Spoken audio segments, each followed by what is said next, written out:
बिस्मिल्लाहिर्रहमानिर्रहीम। मैं हूं Mohammad Yusuf Rajput. Step by step Excel के नेक्स्ट लेसन के साथ, जैसा कि पिछले दो लेसन में आपने देखा होगा कि हमने बेसिक फार्मूलाज पढ़े, एक्सेल के जो हमारे पास इन्वायरमेंट है इसको यूज़ करना सीखा। आज के इस लेसन में मैं कोशिश करूंगा कि आपको प्रैक्टिकल अप्रोच दूं थोड़ी सी बिगनर्स के लिहाज से। मैंने पहले भी आपको बताया था कि जो मैं एड्रेस कर रहा हूँ, ये जो लेसन है ये फ़िलहाल बिगनर्स के लिए है कि how beginners can use the Microsoft Excel software program for their day to day activities और to facilitate their business activities और to know how to use Excel. इसलिए मैंने ये लेक्चर्स तरतीब दिए हैं। तो अब आगे चलते हैं जी आज के लेक्चर की तरफ। अब देखें, अब मैं आपको पहले इसमें क्लिपबोर्ड भी समझा चुका हूँ, गुज़िश्ता लेक्चर्स में फ़ॉन्ट भी समझा चुका हूँ। आज हम अलाइनमेंट को डिस्कस करेंगे और प्रैक्टिकल अप्रोच डिस्कस करेंगे कि किस तरह के आपकी कोई शॉप है, आप कोई आइटम सेल करते हैं, आप लाते हैं, उसका परसेंटेज प्रॉफिट निकाल के उसको किस तरह से आपने इस्तेमाल करना है। अब देखें जी, फ़र्ज़ के मैं कहते हैं जी मेरे एक अकाउंट्स मैंने बनाना है टॉय शॉप के लिए। टॉय शॉप कोई भी शॉप कर सकते हैं आप, अपना कोई बिजनेस कंसर्न है वो आप यहाँ पे लिख सकते हैं। ये मैंने लिखा है जी टॉय शॉप। अब इसका मैंने अकाउंट मेंटेन करना है।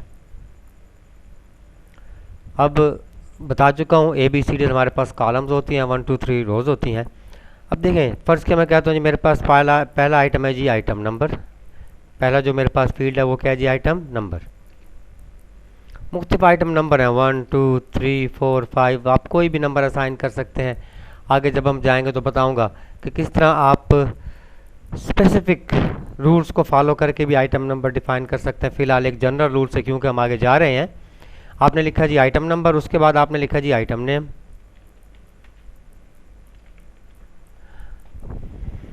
अब मुख्तलिफ आइटम्स के नेम है जी हमारे पास। फ़र्ज़ के मैं कहता हूँ जी डॉल है, इसके बाद जी हमारे पास जी कार है, टॉय कार है,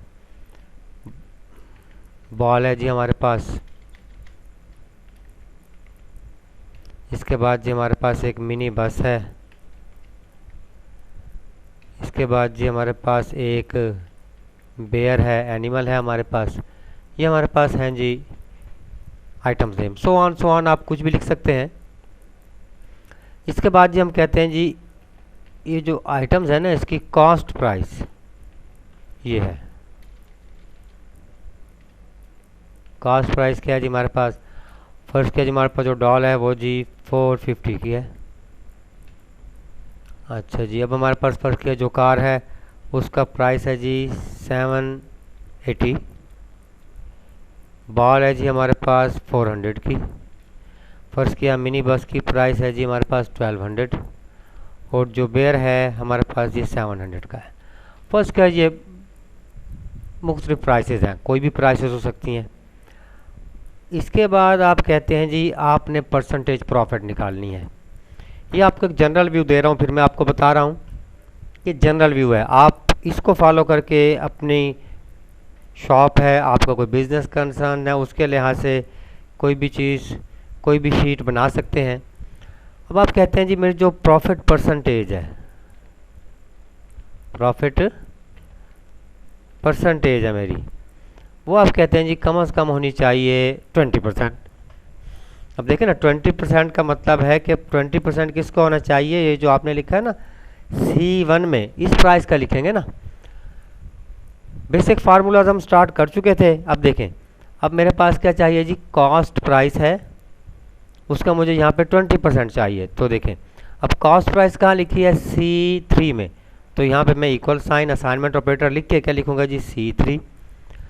20% 20 यानी मल्टीप्लाई बाय 20/100 20% क्या बन गया जी इसका आपके पास 90। अब ये देखें फार्मूला क्या लिखा है मैंने C3 मल्टीप्लाई बाय 20/100, तो 20/100 तो C3 में जो भी प्राइस लिखी होगी उसका 20% यहाँ पे आ गया। अब नेक्स्ट मैंने बताया था इसको इजी अप्लाई करने के लिए कि देखिए मेरे पास ये पॉइंटर वाइट है, जैसे ही यहाँ पे मेरे पास ये ब्लैक होगा, प्रेस करके इसको ड्रैग करके ले आऊँगा, खुद ब खुद निकाल के आ गया जी हमारे पास इसमें कि 20% इसका ये होगा, इसका ये होगा, इसका ये होगा।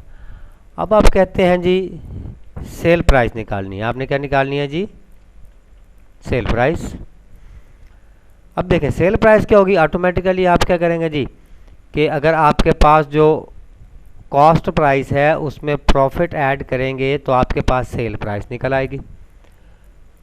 सेम पहले लेक्चर में मैंने आपको जैसे बताया था, C3 इक्वल C3 ऐड करेंगे इसके अंदर क्या जी आप? D3। अब जैसे एंटर करेंगे देखें हमारे पास जी जो डॉल जिसकी हमें कॉस्ट थी 450 रुपीज़, हमने 20% उसका प्रॉफिट निकाला तो 90 बना, तो सेल प्राइस क्या बनी? 540। इस तरह आप सिंपल शीट कोई भी क्रिएट कर सकते हैं। अब देखें ना इसको फिर नीचे लाना है मैंने कि ऑटोमेटिकली कैलकुलेशन करनी है इसकी, खुद कार्ड तरीके से इसको कैलकुलेट करना है। तो देखें यहाँ पॉइंटर का रंग वाइट है, जैसे यहाँ पे ब्लैक होगा खींच के नीचे लेके आएंगे, ये लीजिए। अब मेरे पास जो बेयर था जिसकी कास्ट 700 थी उसमें जो प्रॉफिट परसेंटेज 140 आई थी मेरी, तो टोटल उसकी सेल प्राइस है 840। इसी तरह तमाम चीज़ों की दी हुई है। ये आज मैंने आपको बताया कि किस तरह परसेंटेज का आपने इस्तेमाल करना है। अब देखें, उम्मीद है आपने इसको अंडरस्टैंड कर लिया होगा। आप इसमें मुख्तलिफ तरीके इस्तेमाल कर सकते हैं, परसेंटेज मुख्तलिफ भी हो सकती है, आप उसको वेरी भी कर सकते हैं, लेकिन तरीका आप यही फॉलो करेंगे, इसको आपने हमेशा ध्यान में रखना है।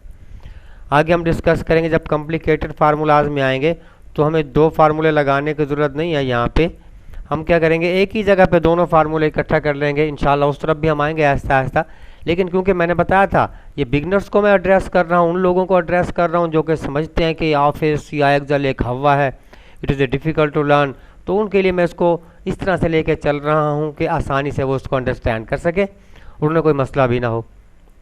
अब देखें, अब मैंने कहा था हम अलाइनमेंट को आज डिस्कस करेंगे। अब अलाइनमेंट बेसिकली हमारे पास है क्या, जो आपने सेल के अंदर लिखा होता है इसको लेफ़्ट राइट सेंटर करना, एडजस्ट करने का नाम अलाइनमेंट कहलाता है। अब फर्स्ट क्या, आप जो टॉय शॉप है इसका नाम लिखता हूँ जी माई टॉय शॉप। अब देखें, अब जब मैंने माई टॉय शॉप लिखा तो ये सी हमारे पास जो कॉलम था उससे एक्सटेंड कर गया, ये उससे बाहर निकल गया है। देखें ना, आप डी में जाएं तो फार्मूला बार में दिखाई नहीं देगा, कंटेंट ये C1 के ही है, लेकिन क्या है जी क्योंकि आपने ज़्यादा लिखा है तो उसको आगे लेके चला गया। अब हम कहते हैं जी हम जो ज़्यादा लिख लिया है इसको, एक तो तरीका है कि मैं इसी सेल का साइज़ बढ़ा दूं, लेकिन ये देखें सेल का जब साइज़ बढ़ाऊंगा तो नीचे मैंने जो कंटेंट लिखे हैं वो भी डिस्टर्ब हो सकते हैं, वो भी उनकी सिमेट्री ख़राब हो सकती है। तो इसका एक तरीका है कि आप दोनों सेल्स को सिलेक्ट कर लें। अब ये हमारे पास दिया हुआ है मर्ज एंड सेंटर, यानी इसका मतलब है कि दो या दो से ज़्यादा सेल को जब सेलेक्ट करके मर्ज करना चाहते हैं, इकट्ठा करना चाहते हैं, उनके कंटेंट भी सेंटर में लाना चाहते हैं, तो किसको यूज़ करेंगे, मर्ज एंड सेंटर। ये लीजिए, ये मर्ज एंड सेंटर हो गया। अब यहाँ पे आ जाते हैं। अब देखें, इसका मैंने आपको बताया ही था कि अगर एक्सटेंड कर जाता है थोड़ा सा कॉलम का नेम तो डबल क्लिक करेंगे, इसको खुद ब खुद ये एडजस्ट। अब देखें ना, profit percentage age AGE double click करेंगे यहाँ पे, इस जगह पे खुद ब खुद कंप्यूटर उसको एडजस्ट कर देगा। अब आ जाते हैं जी हम अलाइनमेंट में कि आपने देखे ना, ये तो आपने कर दिया कि डबल क्लिक किया, उसको एडजस्ट कर दिया। अब आप कहते हैं नहीं जी ये जो आइटम नंबर आगे जा रहा है इसी के अंदर नीचे आ रहा है, तो देखें कि लिखा जी रैप टेक्स्ट, WRAP रैप, लपेट देना, लपेट के नीचे ले आएगा। दो तरीके हैं, मर्ज एंड सेंटर सेलेक्ट करेंगे, दो या दो से ज़्यादा सेल्स को मर्ज करके सेंटर में ले आएगा। रैप टेक्स्ट का भी यूज़ करेंगे जब आप कहते हैं कि कंटेंट आगे ना जाए उसी सेल के अंदर आ जाए, तो किसको इस्तेमाल करेंगे, रैप टेक्स्ट।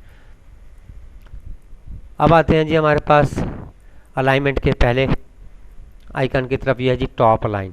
फर्स्ट क्या देखें ना, ये कॉलम हमारे पास है, इसकी ये विड्थ है और ये रो की हाइट है। अगर रो की हाइट आपने चेंज की हुई है यहाँ से, तो देखें क्या होगा, आप जो इसका कंटेंट है उसको टॉप में, मिडल में या बॉटम में भी ला सकते हैं। ये उस सूरत में आपको अप्लाई होता दिखाई देगा जब आपने रो की हाइट चेंज की होगी। फ़र्ज़ किया आपने रो की हाइट चेंज ही नहीं की, अप्लाई करने बैठ जाए, कहें जी सर ने तो बताया था लेकिन अप्लाई नहीं हो रहा। तो इसके लिए ज़रूरी है कि आपने रो की हाइट चेंज करनी है तो ये अप्लाई होगा। रो की हाइट कैसे चेंज करेंगे, जहाँ डबल एरो बनता है उसको ड्रैग करके नीचे ले आएंगे, इससे इस तरह से आप रो की हाइट को चेंज कर सकते हैं। अब आ जाते हैं जी हमारे पास, ये हमारे पास डायरेक्शन है, इसकी ओरिएंटेशन है। ओरिएंटेशन क्या है जी, हमारे पास आपने लिखा हुआ डाटा अपना इस तरह से, आप कहते हैं जी ये इस तरह से आ जाए, वर्टिकल आ जाए, हॉरिजॉन्टल आ जाए, ठीक है ना। कोई भी क्लॉकवाइज एंटी क्लॉकवाइज इसको एडजस्ट करने के लिए किसका इस्तेमाल करेंगे, ओरिएंटेशन का। ये मुख्तलिफ इसके पैटर्न है, वर्टिकल भी ला सकते हैं, हॉरिजॉन्टल भी, वैसे ही बाय डिफ़ॉल्ट ये होता है। इसको कोई भी ओरिएंटेशन देना है तो जो रेंज सेलेक्ट करेंगे इसमें से जिसको अप्लाई करेंगे वो कंप्यूटर उस पर अप्लाई कर देगा। अब आ जाते हैं जी हमारे पास यहाँ पे दिया हुआ है जी अलाइन लेफ़्ट राइट सेंटर, देखें ना, फ़र्ज़ किया आपने ये लिखे हैं, ये नाम लिखे हुए हैं मुख्तलिफ कंटेंट्स, ये आइटम के नाम लिखे हैं। अब कहते हैं जी खूबसूरत तब लगेगा जब सेंटर में आइए ले, यानी रोज़ के लिहाज से लेफ़्ट राइट सेंटर इसमें इसको कॉलम में एडजस्ट कर देगा। रो के लिहाज से हमने क्या किया था, टॉप बॉटम सेंटर को, अब कॉलम के लिहाज से क्या करेंगे जिसको लेफ़्ट राइट और सेंटर एडजस्ट करेंगे आप। ये इंडेंट्स हैं इसके, ये इसको मूव करने के लिए आगे या बैक पे इसको अपनी मर्ज़ी से मूव कर सकते हैं जी, ठीक है जी। ये अलाइनमेंट कहलाता है हमारे पास। उम्मीद है अलाइनमेंट के अंदर आपने अंडरस्टैंड कर लिया होगा जो जो हमने चीज़ें इस्तेमाल की हैं। अब देखें मैंने ये प्राइस लिखी है, जनरल पे आ जाता हूँ, ये जनरल तरीक़ाकार है। मैं कहता हूँ जी नंबर साइन, तो नंबर में देखें ऑटोमेटिकली उसने पॉइंट के बाद क्या कर दिया, 00 का इजाफा कर दिया। आप यहाँ से करेंसी साइन भी सिलेक्ट करके कोई भी ऐड कर सकते हैं। फ़र्ज़ किया डॉलर है तो डॉलर आ जाए, इसमें पाक रुपये भी मिल जाएगा। यहाँ से आप कोई भी निशान अपनी मर्ज़ी से इसके अंदर ऐड कर सकते हैं। आप कहते हैं नॉर्मल स्टाइल आ जाए तो जनरल करेंगे तो नॉर्मल स्टाइल में आ जाएगा। इसकी मदद से आप जो ज़ीरोज़ हैं उनको इंक्रीज़ भी कर सकते हैं और इसकी मदद से इसको डिक्रीज़ भी कर सकते हैं। इसे बोलते हैं जी नंबर। आज के लेक्चर में मैंने आपको क्या बताया है जी, किस तरह आप एक नॉर्मल शीट क्रिएट करेंगे, किस तरह आपने परसेंटेज का फार्मूला अप्लाई करना है, किस तरह आपने सेल प्राइस निकालनी है, किस तरह से आपने लिखे को लेफ़्ट राइट या सेंटर करना है, किस तरह आपने हेडिंग को सेंटर में लेके आना है, ठीक है जी। ये तमाम चीज़ें हम यूज़ करेंगे। अब देखें ना, आप कहते हैं जी हमारे पास थोड़ा सा लेफ़्ट पे हो गया, सेलेक्ट करें इसको, यहाँ पे कर दें मर्ज एंड सेंटर, इस लिहाज से इसने मर्ज एंड सेंटर कर दिया। उम्मीद है आपको ये तमाम चीज़ें समझ आई होंगी। ये कंटेंट मैंने किस तरह परसेंटेज निकाली, कॉस्ट निकाली, सेल प्राइस निकाली, इसको आप रिपीट करेंगे, मुख्तलिफ आइटम के लिहाज से इसको अप्लाई करेंगे, बेहतर से बेहतर होंगे। मज़ीद वीडियोस के लिए मेरे चैनल को सब्सक्राइब लाजमी कीजिएगा। सब्सक्राइब करने का मतलब है कि नेक्स्ट में जो भी वीडियो अपलोड करूँगा आपको सर्च आउट करने की ज़रूरत नहीं पड़ेगी, आपके चैनल में आपको खुद नोटिफिकेशन बेल के साथ अटैच कर दीजिएगा, आ जाएगा। दुआओं की दरख्वास्त है, इजाज़त दीजिएगा, अल्लाह हाफ़िज़।